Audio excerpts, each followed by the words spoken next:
जी अस्सलाम वालेकुम to all GS YouTube academy channel. और क्या हाल है आप लोगों के। मैं उम्मीद करता हूं कि आप लोग बिल्कुल ठीक होंगे। आज जिस चैप्टर के बारे में हम पढ़ने जा रहे हैं, अब मैं आपको बहुत ही इम्पॉर्टेंट बात जो कि बिल्कुल स्टार्ट ऑफ द वीडियो में इन 20 सेकंड्स में आपको बताने लगा हूं कि यहाँ पर हम इतने इंपॉर्टेंट कैरेक्टर्स पढ़ने वाले हैं जो कि मैंने डिस्क्रिप्शन में आपको इंपॉर्टेंट कैरेक्टर्स के नोट्स भी प्रोवाइड किए हैं मिस्टर चिप्स के, तो वो भी हम आज पढ़ेंगे। और आप देख सकते हैं कि as I have written that कि पैराग्राफ 6 to 11 भी हमारा चैप्टर 7 का क्लियर हो जाएगा।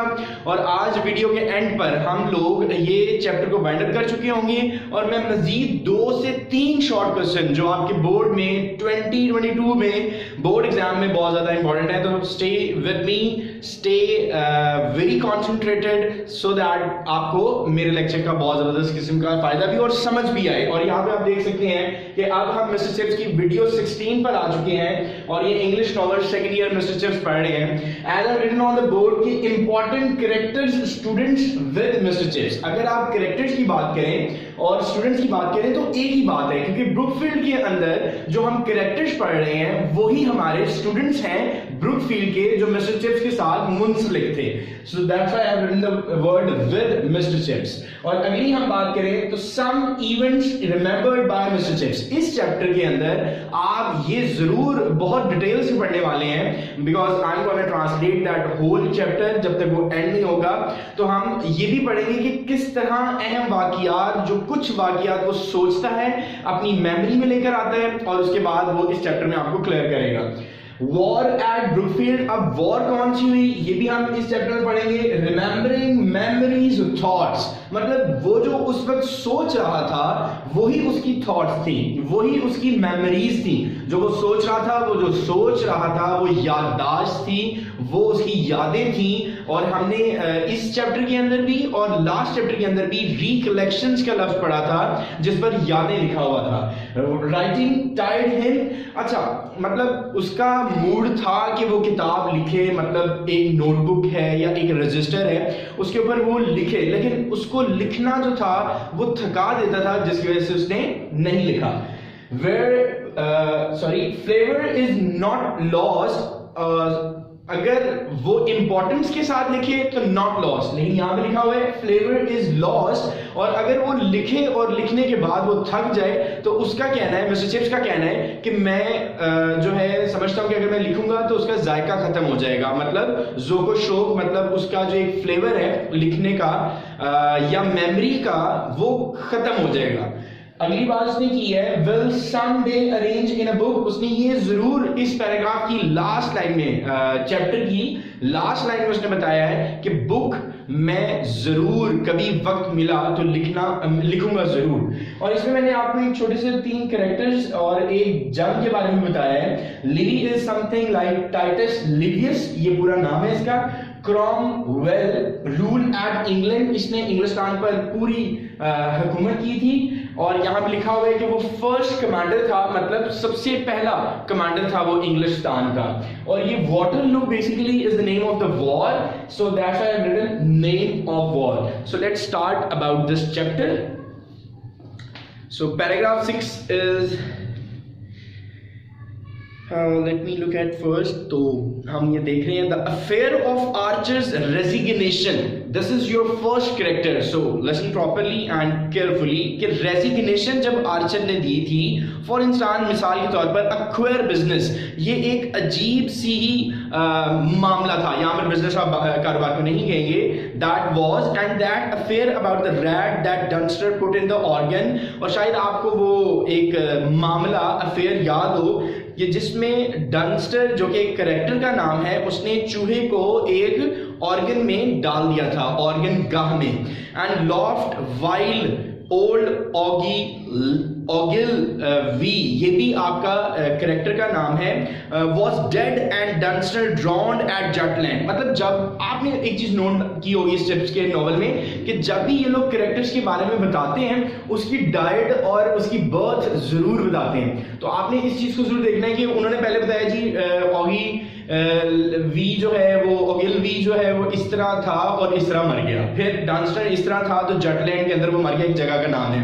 तो ये इंपॉर्टेंट कैरेक्टर्स हैं, इनको आपने बोर्ड के पॉइंट ऑफ व्यू से बहुत ज्यादा इंपॉर्टेंट लेना है और इनको अच्छे से याद करना है, सुनना है, समझना है। Of others who had witnessed और हर्ड द इंसिडेंट, और वो जो डंस्टर था वो ड्रॉन कर गया था, डूब गया था एक मतलब दरिया में जटलैंड के करीब, और विटनेस लोगों ने किया था और सुना भी था उसके वाकये इंसिडेंट के बारे में। प्रोबेबली मोस्ट हैड फॉरगॉटन, और डंस्टर के वाकये को लोग भूल भी चुके होंगे। And it had been like that with other incidents for centuries, और बहुत से वाकयात भी ऐसे हैं ब्रुकफील्ड के अंदर जो लोगों ने भुला दिए होंगे। He had a certain vision of thousands and thousands of boys from the age of Elizabeth onwards.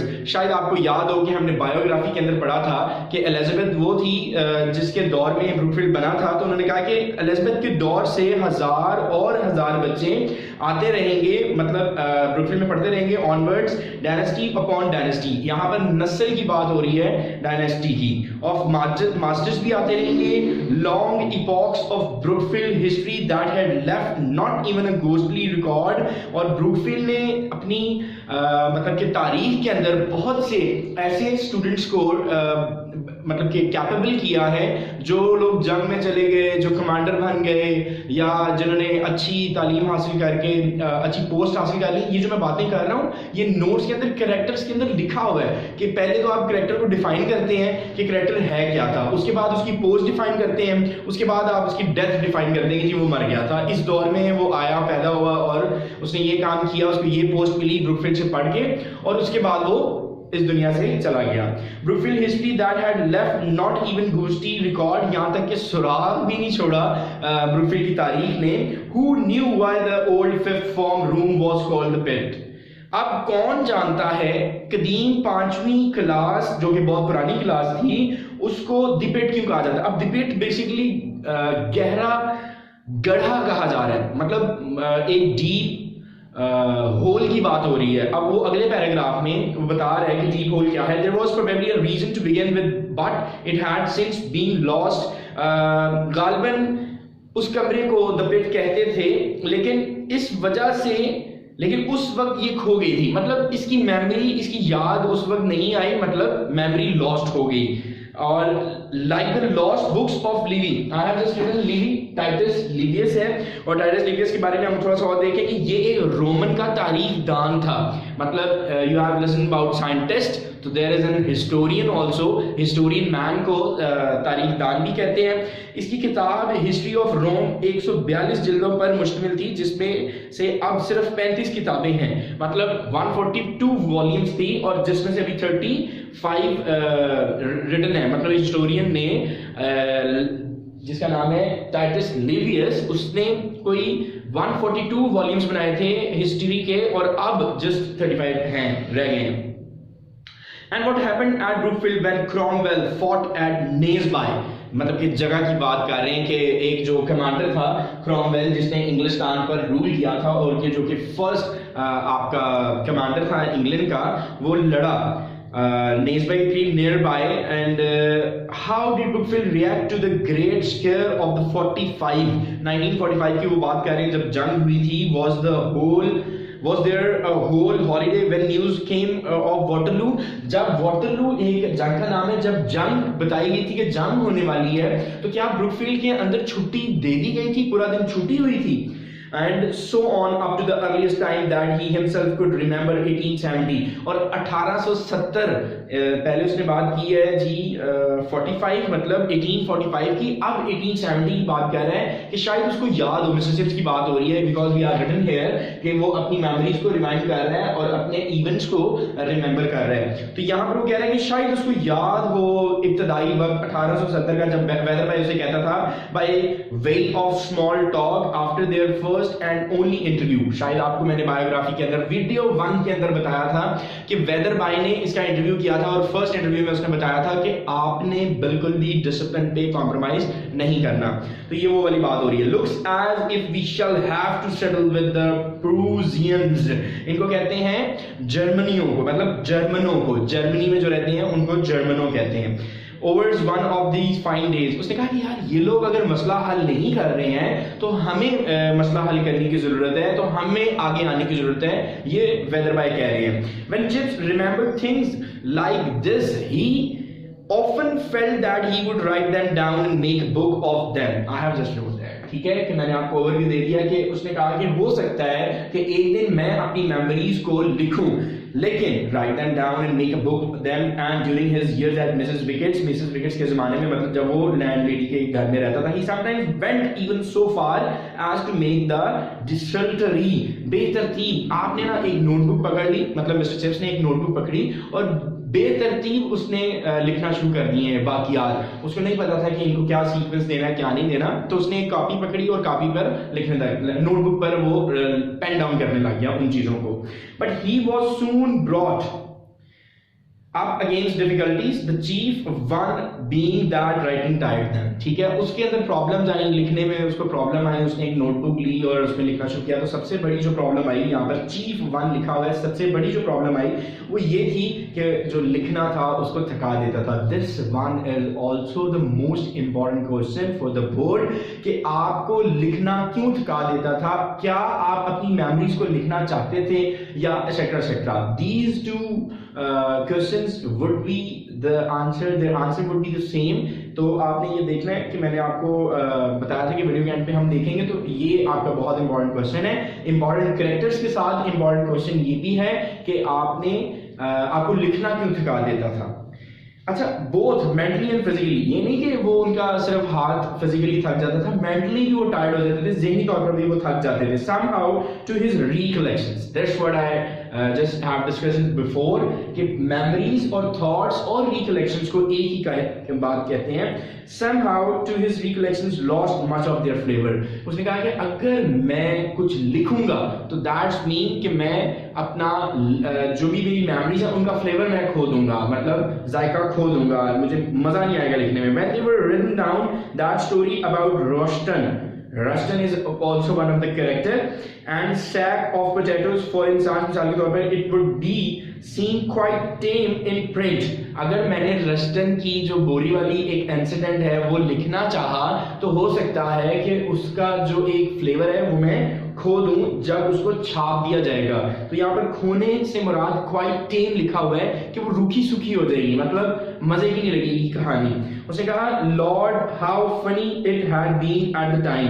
तो उसने कहा बाखुदा कितनी उस वक्त के दौर की कितनी इंपॉर्टेंट बात थी ये। तो मिसेस विकेट्स को भी वो बताता है कि आपको क्या ये बातें याद है।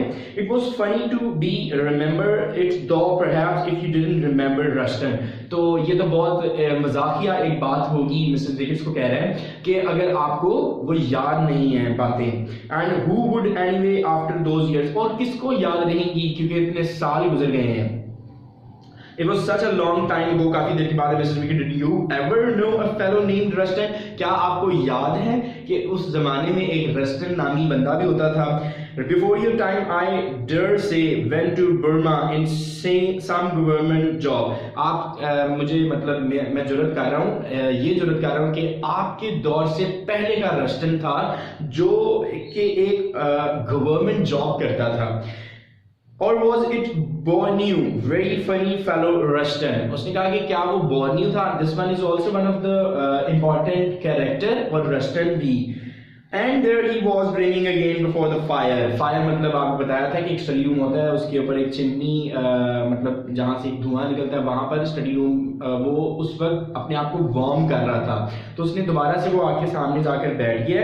Dreaming of times and incidents, और ख्वाबों में और ख्यालों में मतलब कि वाकयात और इंसिडेंट्स के अलावा उसने लिखा हुआ है कि सीक्रेट्स, ऐसी चीजें जो कि पोशीदा नहीं होती हैं, राज फाश नहीं होते, और उन राज को भी वो सोच रहा है इंटरेस्ट के साथ। Funny and sad comic and tragic they all mixed up in his mind. और आपको भी मैंने जैसे कि पहले बताया कि उसने नोटबुक पर बेतरतीब चीज़ों को लिखना शुरू कर दिया था।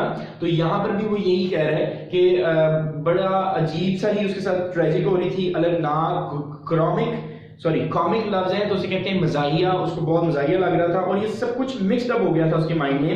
And some day however had it proved he would sort them out and make a book of them। उसने आखिर में चैप्टर की बिल्कुल आखिरी लाइन में कहा कि कुछ भी हो जाए तो एक दिन ऐसा जरूर आएगा कि वो आपको इसके बारे में एक पूरी बुक लेके देगा। So students and viewers of GS YouTube academy channel, आज हमने चैप्टर 7 बाइंड अप कर दिया है और इसके आखिर में हम 3 शॉर्ट क्वेश्चन जो कि बोर्ड के हवाले से बहुत ज़्यादा इंपॉर्टेंट हैं वो बता चुका हूं मैं इस वीडियो में। तो काइंडली आप इसको फॉलो करें। और दूसरी चीज़, जैसे कि मैंने आपको बताया कि डिस्क्रिप्शन में नोट्स हैं, उसके अंदर एक मैंने लिखा हुआ है इंपॉर्टेंट कैरेक्टर्स, उसको आप याद करना और समझना मत भूलिएगा। वो यही कैरेक्टर्स हैं जो मैंने इस चैप्टर 7 के अंदर बताए हैं। कुछ इन चैप्टर्स के अंदर से हैं, कुछ आने वाले चैप्टर्स के अंदर से हैं, कुछ पुराने चैप्टर्स में। So thank you so much for today. अल्लाह हाफिज़।